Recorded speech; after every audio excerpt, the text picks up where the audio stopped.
ஒண்ணு மட்டும் மனசுல வச்சுக்கோ, வறுமையில் இருக்கிறேன், கஷ்டத்துல இருக்கிறேன், கவலைப்படுறேன், துன்பப்படுறேன், இன்னைக்கு என் பிரச்சனை மாறும், இன்னைக்கு என் கஷ்டம் மாறும் அப்படின்னு சொல்லி நினைக்காத. கர்த்தர் உன்னை அழைத்தது இப்படிப்பட்ட ஆசீர்வாதமான ஒரு வாழ்க்கை உனக்கு தருவதற்காக தான் ஆண்டவர் அழைத்தார். நீ வறுமையிலேயே இருந்து செத்து போகணும், நீ கடன்லயே இருந்து செத்து போகணும், நீ வியாதியிலே இருந்து செத்து போகணுன்றதுக்காக இயேசு உன்னை அழைக்கவில்லை. அல்லேலூயா, அல்லேலூயா.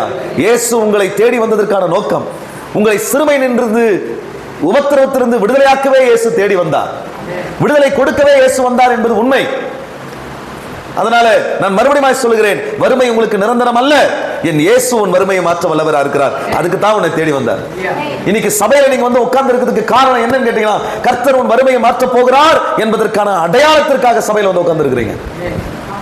கர்த்தர் உன் வியாதியை நீக்க போகிறார் என்பதற்கான அடையாளத்திற்காக சபையில வந்து நீங்க அமர்ந்திருக்கிறீங்க. அதனால நீங்க சபையில வந்து அதுதான் ஆண்டவர் சொன்னார், ரட்சிக்கப்பட்டவர்களை கர்த்தர் அனுதினமும் சபையிலே சேர்த்து கொண்டு வந்தார். எதற்கு? கர்த்தர் உன் வறுமையை மாற்றுவதற்கான அடையாளம் அது.